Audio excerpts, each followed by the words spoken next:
నాకేదైనా కొంచెం నలతగా ఉంటే చాలండి, నా పిల్లలిద్దరూ కూడా భయానికి లోనవుతున్నారు. నేను సంతోషంగా ఉంటేనే వాళ్ళు హ్యాపీగా ఉంటున్నారు, లేదంటే వాళ్ళు కూడా బాధకు లోనవుతున్నారు. అసలు వాళ్ళ జీవితం నాతో ముడిపడి ఉందనే విషయం నాకు అర్థమైంది. ఇది నా ఒక్కరి పిల్లలకి సంబంధించింది మాత్రమే కాదండి, గుర్తుంచుకోండి. ప్రతి తల్లిదండ్రులు వాళ్ళు సంతోషంగా ఉంటేనే వాళ్ళ పిల్లలు హ్యాపీగా ఉంటారు. లేదు అంటే మాత్రం మన ఎఫెక్ట్ అనేది పిల్లలపై 100% పడుతుందండి. అందులోనూ నా పిల్లలైతే చాలా భయానికి లోనవుతున్నారు. ఎందుకంటే చిన్న వయసులోనే తండ్రిని కోల్పోయిన నా పిల్లలకు తల్లి కూడా ఎక్కడ దూరం అవుతుందనే భయం కావచ్చు. మేబీ వాళ్ళైతే నాతో మమ్మీ ఇక్కడ నుంచి ఎక్కడికైనా దూరంగా వెళ్ళిపోదామా అని కూడా అడిగారు. నేను అన్నాను, ఈ ఇయర్ అయితే అకాడమిక్ కంప్లీట్ కానివ్వండి అని చెప్పాను. ఎందుకంటే వాళ్ళు చాలా భయానికి లోనవుతున్నారండి. అందుకే నేను ఏమంటున్నాను అంటే, మన ప్రాబ్లమ్స్ ఎన్నున్నా సరే అండి, మనం పిల్లల ముందు నవ్వుతూ హ్యాపీగా వాళ్ళని నవ్విస్తూ ఉండాలి. మన బాధలు వాళ్లకు గనక తెలిసేలాగా ప్రవర్తిస్తే గనక ఇగో నాలాంటి ప్రాబ్లమ్స్ ఎదురవుతాయి. నా పిల్లల కోసం నా హెల్త్ విషయంలో నేను చాలా జాగ్రత్తలు తీసుకుంటున్నాను. కానీ ఇంకా కొన్ని రోజులు తప్పదేమో అనిపిస్తుంది. అప్పుడప్పుడు మాత్రం తల విపరీతంగా నొప్పొస్తుంది. ఏదైనా జర్నీ చేస్తే కూడా అసలు పడట్లేదు.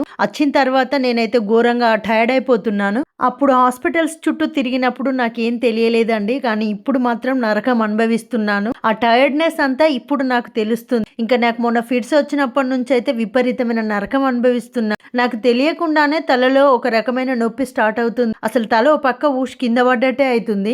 అందుకే అమ్మ మోటుగా ఒక సామెత తరచూ అంటుంది, ఒగల కోసం పోయి ఒర్రెల పడద్దు అని. నిజంగా మన సెల్ఫ్ హెల్త్ కి కూడా కొంత ప్రయారిటీ ఇచ్చుకోవాలండి. నా పిల్లల బాధ చూడలేకపోతున్నా.